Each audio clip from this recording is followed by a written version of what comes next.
Is this like the morning show? No, it's not the morning when show. When we're going to sell mattresses to the people? Genuine Fakari Rug. I was just thinking, the last 10 years, you know, hell of a lot's changed. We used to be making prints. We still make prints. I know. You're the prince of prints. I know, but when you look at all this other guff that we've got on the all table, these other gloriously creative and innovative methods of selling beautiful heirlooms to photographers' clients. the discovery of the box of prints, you rifle through them, you find this magic where you pull it out and you are time traveling. You're feeling like you've moved back to a different era.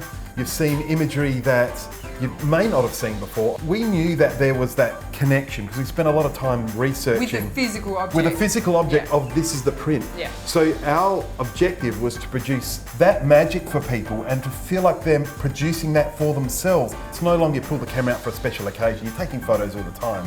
So we wanted to make it a really special thing.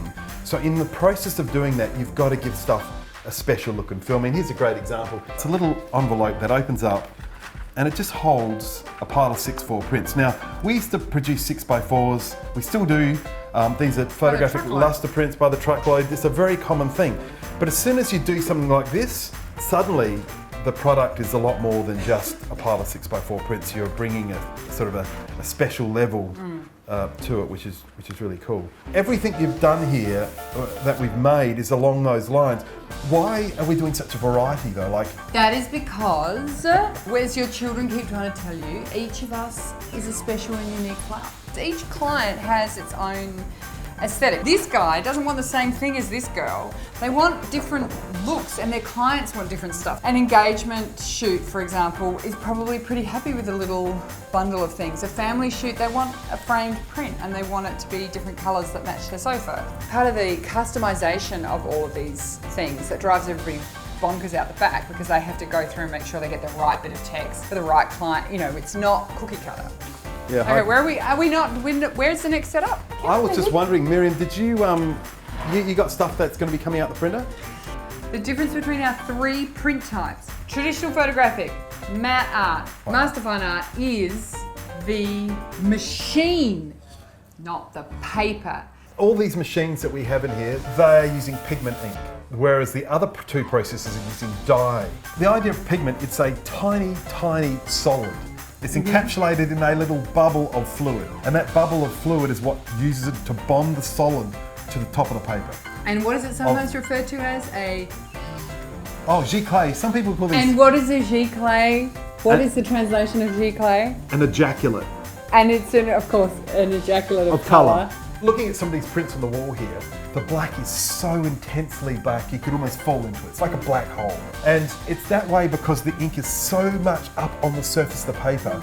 And you're also then able to damage it really easily. So what we do then is we spray coat it. When you spray coat it, adding a coat to the top, the first thing that goes is the richness of the black and the tones. So we use it when it's a loose print. Yep. So we don't spray a print that is a big framed print. The other nice thing, because the ink is actually a solid, it's very resistant to ultraviolet light. So this is where they say, oh, it lasts for 200 years. That's what they're talking about. It's because the pigment is super resistant to sunlight and exposure to UV light. Yeah, we're going to do a lab. Okay, a lab of the lab, in the lap of the gods. We're going Swing in here? Yep.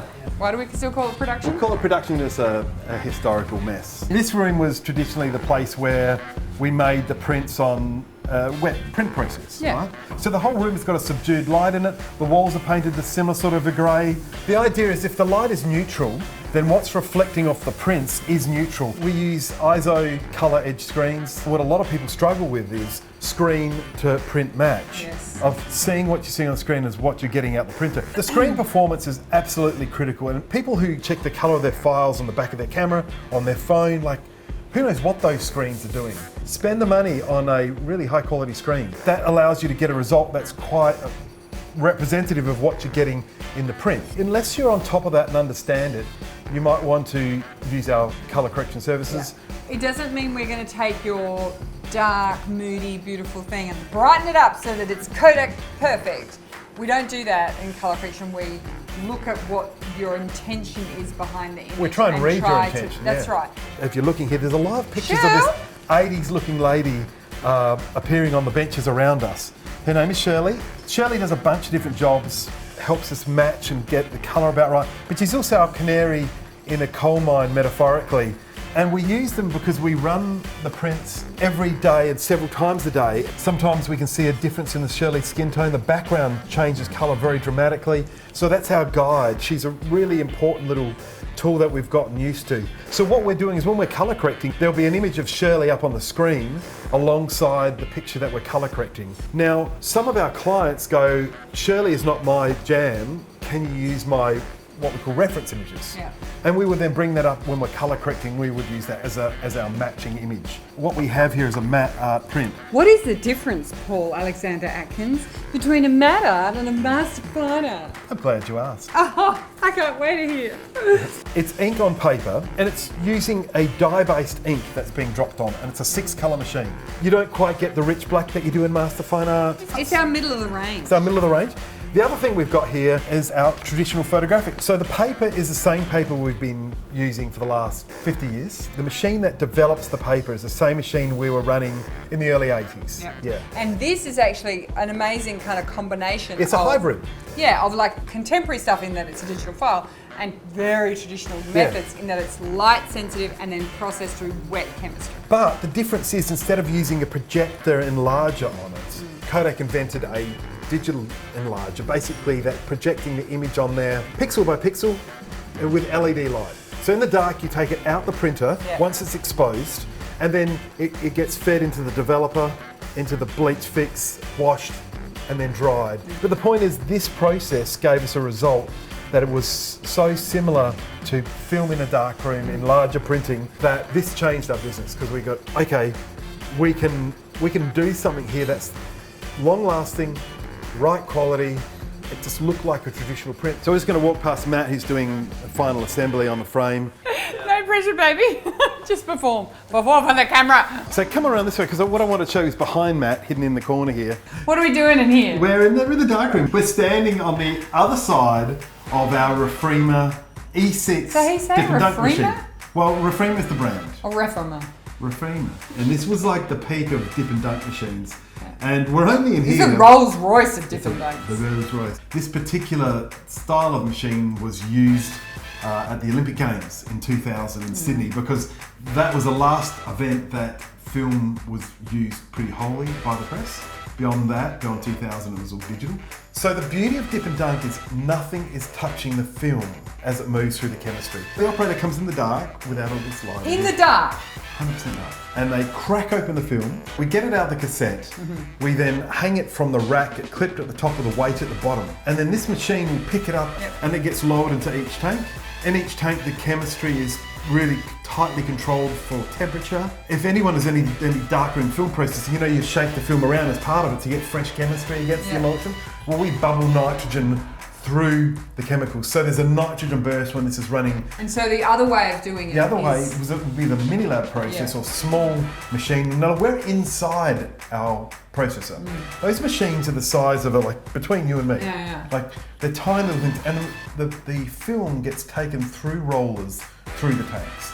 It's going to imprint or scratch the film. There's also that they force a very quick processing time. So this is like an hour and a half dry to dry. Those machines, they're doing very reduced processing times, and they do that by accelerating by having over-concentrated chemistry and higher temperatures. So this is a more slow and cautious approach to processing. It's just less likely to get damaged.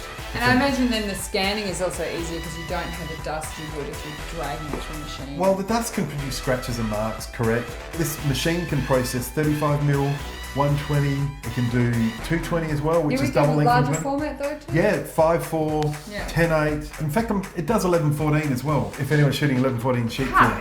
Who are the freaks shooting an 11.14 transparency film? They've got a lot of money. What is the difference between this and C41?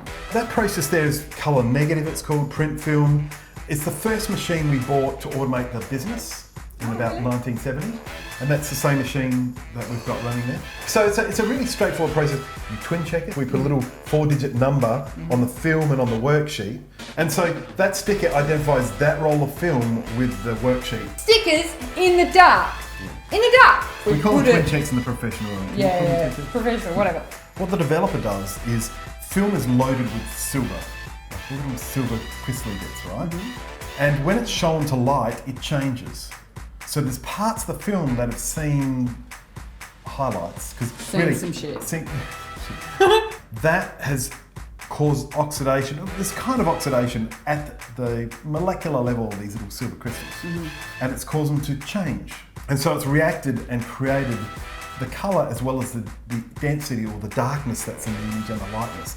It then goes into the bleach, and part of the bleach process is bleaching away the unused silver content. Then it goes over to the fixer, and what the fixer does is then stabilise that chemical reaction and fix the emulsion so it's no longer sensitive to light. It goes from the fixer into the wash, which starts to wash away the chemistry that's associated, and then it finally hits a thing called stabiliser, and it allows it to dry really without drying. Oh yeah, it makes it all good in the layout. Yep, it makes it, and then it lowers it finally into the drying cabinet, and it then goes very slowly and gets a very gentle drying. Yeah, the drying cabinet's cool. So black and white we process by hand in what's called Patterson tanks, which if anyone's worked, like you done at school. And tons of people have done that at school. Yeah. Well, old people like us have done that at school. Now the reason why black and white is tricky is each film needs a different developing time, and it is crazy.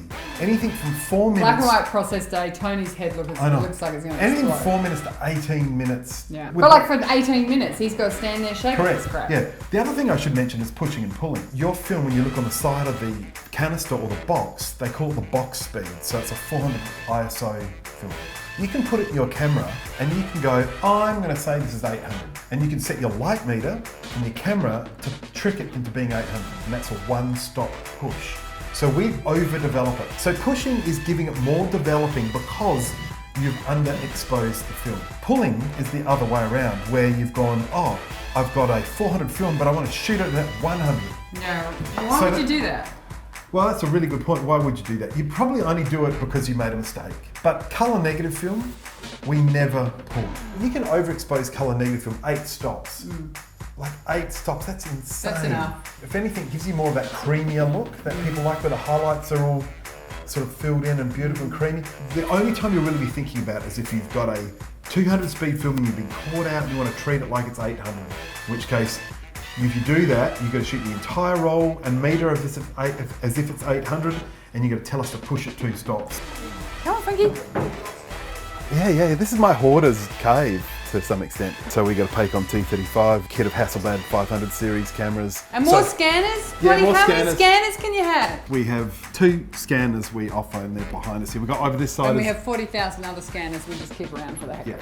So we run the S4 Noritsu and the Fuji Frontier. There is a difference, and ultimately sometimes what we'll do is we'll scan a roll on the Noritsu and on the Frontier, and clients can then choose which one they like. We'll ask for, if it's their first time scanning with us, we'll ask them to send in a range of images that reflect the kind of colour that they want. Think about it when you send those images. Send images that are indicative of the kind of work that you do and how you like tricky situations to be handled. And it's about communicating with us to get what you want. So in a perfect world, one of the processes that we encourage people to do, let's say you get a result from it. It might be one frame out of an order that we've done for you. It might be something that's printed beautifully, something that's got the look that you want. If you send that file back to us, we can then use that, and you tell us that this is my master image. I love this, so I want everything to look like this. Yeah. That can be the reference. We can store that. Yeah, we store that as a reference image. So when we're correcting your film scans, and actually, perhaps when we're looking at some of your other work, you know, your regular correcting, that can be pulled up as a reference for you, and that becomes a master. Now, it's like your own special cherry. We do it in a 2-step process. So the first step is the actual Noritsu or Fuji Frontier, and we would scan them through. We would look at each frame. We would look at your reference and bear in mind the sort of work you're after, but it's kept quite flat. The fact is, the interface, the software that you sit down and you're scanning and you're making adjustments is really heavy-handed. There's very limited choice in any kind of adjustments. The next step is we export it out of the scanning software and we bring it into our Kodak DP2 color correction software. A big part of the way Kodak has designed the software is you can adjust the controls to be as fine as you want. And that software allows us to play with the brightness and the contrast, the red, green, blue values, cyan, magenta, yellow, you know, the opposite end, allows us to play with curves a little bit. When we're correcting, our objective with this sort of correcting is to make sure, firstly, we get a nice look from first frame to last frame, that they're all consistent. We want to make sure that they look good frame to frame next to each other, that they're going to be, you know, consistent, that they're going to look like a reference. And one of the tricks to getting that, to help us getting that right, is if you're shooting film, is to number the rolls and you shoot. So the first roll that comes out your camera, have a texture in your pocket, mark it as number 1.